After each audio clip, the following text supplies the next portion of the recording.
Welcome back to Unpacking KP. Not surprisingly, I am joined by KP Reddy this morning. And if you're wondering what this is all about and you have no idea what's going on, first thing you need to do right now is open up a browser window, go to LinkedIn, type in K.P. Reddy, Reddy, and follow him on LinkedIn. KP's posts are always insightful. They're thought-provoking. Sometimes they are controversial and they stir the pot a little bit. And the reason that KP and I get together is to unpack some of these posts. I love asking the question, what were you thinking when you wrote this post? And that really means, what's the inspiration behind this post? And this one is about innovation in AEC. So KP, thanks for joining me today to unpack another post. Sure thing. All right, this one starts out. I know this one's going to be a fun conversation. So this one starts out. I find that I am having similar and parallel conversations on what is innovation in AEC with BIM/CAD managers and architecture firms and GIS/CAD managers in civil engineering firms. The pattern appears to be rooted in that they were early adopters and power users of a transformative technology for their respective industries. They were also the first generation that bifurcated themselves from the enterprise IT infrastructure. My favorite definition of innovation is to create abundance where there was once scarcity. It's from Peter D's book, Abundance. The easy example being that if you want to pick apples off of a tree, you can only pick the ones that are within reach. If you innovate and invest in a ladder, now you can pick them all. I love that. We've talked about the apples in the tree and the ladder before. We've talked about the difference between innovation and digital before. So I've got a pretty good guess, but what were you thinking about? What inspired you as you were typing this post for LinkedIn? Yeah, so I think, a little bit of that, like what I talked about in terms of the history, it used to be if you had an IT organization that was in an AEC firm, that was accounting, that was maybe an HR system, a timekeeping system, and in that was also CAD. Right? CAD and the drafting department. Then over time, CAD needed its own leadership separate from IT because IT is doing support tickets for, print jams and things like that. Printer issues, copier issues, things like that. The VPN, oh my God, the VPN is down, stuff like that, right? And they kind of said, hey, we just need a generalist IT person to deal with that. Let's bifurcate out the CAD department. That CAD department then kind of evolved either to, a BIM department, a GIS department. And so the core talent in that group that had technology experience ended up in those groups. Now what I'm seeing is that group being bifurcated into innovation. So it's the same people, different silo, right? Kind of making those moves. And I think the challenge I see is that they're coming to the new job with a lot of history from the old job. Mm-hmm. And that's where you get, I think we've talked about it, a Revit plugin is not innovation. And then people yell at me, which is fine. At my age, I'm used to everyone yelling at me.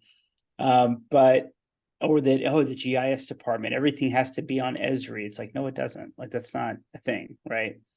And so these folks have a lot of history and experience under their old job that they try to bring to their new job, which is an innovation job, which I think we all are a product of our experiences, but they have to kind of check all that stuff at the door. So if you move into an innovation role and all you're doing is building Revit plugins because you're the BIM manager, you're doing it wrong. And so I think the second part, and this is where innovation jobs and innovation departments will be short-lived, that if you're not tying your innovation tech strategy to a business model transformation strategy, you're pretty much dead.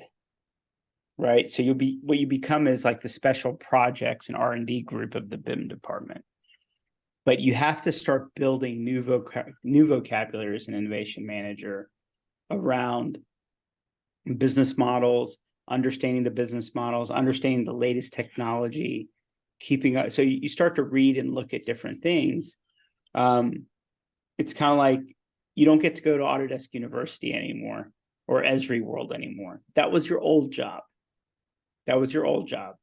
Your new job is you're going to come and hang out with me at South by Southwest, right? We're going to go to TechCrunch Disrupt. We're going to go to different places to yield different knowledge and create new networks.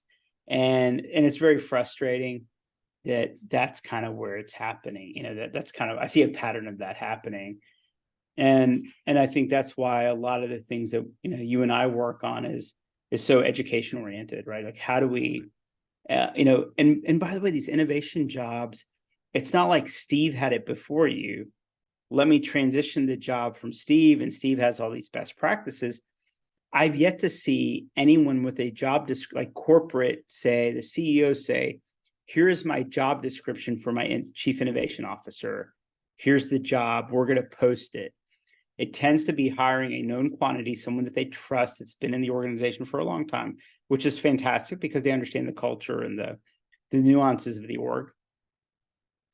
But the first day on the job, it's like, hey, you should probably put it together, create your own job description. And if you think in our industry, the AEC industry, it's so regimented around job descriptions. You're a staff engineer 1, you're staff architect 2, and then if you do these things, then you're staff architect 3, and then you become to be a project architect. We're very structured that way. It's very parochial, very structured. And then we take someone that's grown up in that parochial HR-driven infrastructure and say, create your own job description. And they're doing it alone. They're doing it 100% alone. So I think, one, job descriptions do matter, especially in scaled organizations. But I think what success looks like, what is success in a both quantitative and qualitative mode, is so important. I think we talked about it at Summit. And I think what's happening is some of these folks need to realize like they got a new job. It's not their old job. And their new job as chief innovation officer has nothing to do with BIM, CAD, or GIS. And sorry, you don't get to go to Autodesk University anymore. If you want to keep going to Autodesk University, stay in your old job. That's not the new job. And to be clear, when you're talking about success and when you're talking about business models, that is not tweaking your Revit efficiency from 3% to 5%. No.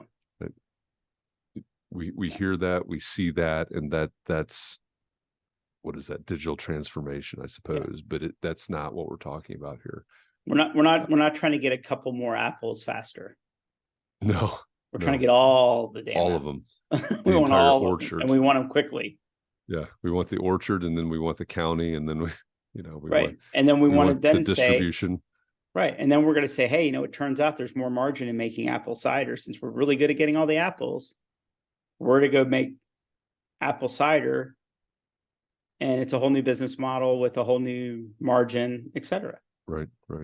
Yeah, that's so energizing for me, because I think that's having grown up in this industry. This is my background. This is where I've been for, oh my gosh, 30 years.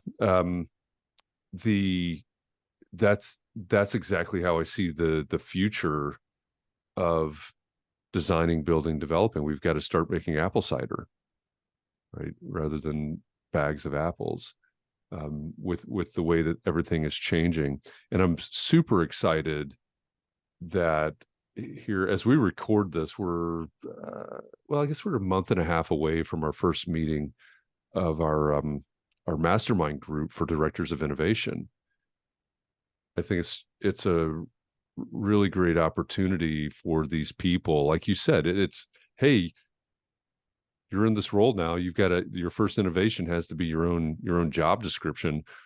But I'm really looking forward to facilitating this mastermind group with these people from all across the industry that are in these roles that are the group is ultimately going to help them in their role, but it's also going to extend, it's going to make a difference in the industry. It's going to make a difference in the way that these architecture, engineering, construction, product manufacturers, real estate firms, it's going to make a difference in how they operate. And maybe they do start making apple cider. Maybe at some point they do have a spin out for apple cider. Now I'm kind of thirsty, but I think that's a great analogy. I do think as you enter a new role, if you don't have the resources in-house, you have to look externally. And I think that's peer groups, that's everything else. If you think about it, if you just got promoted to a principal architect, how many people in your firm can you talk to get advice and coaching and mentorship? 20 or 30. There's plenty of people that have been there in your shoes. These new roles, there's nobody that's been there in your shoes that can coach and mentor you. So I think what you've kind of pulled together is absolutely fascinating and needed in the industry if we really want to do innovation and not just Revit plugins. Yeah. By definition, you don't have it in-house, right? That's the very reason. That's what always confounds me about the digital transformation versus innovation. By the definition that you shared in this post, you do not have this in-house, right? It cannot exist, and so we have to look out, whether that's learning the role or developing the role, or the actual work of the role and the team that you're going to develop around it. I think this is such an important conversation in the AEC world that I hope as you're listening to this, you're not sleeping on this, because it is there's a difference here.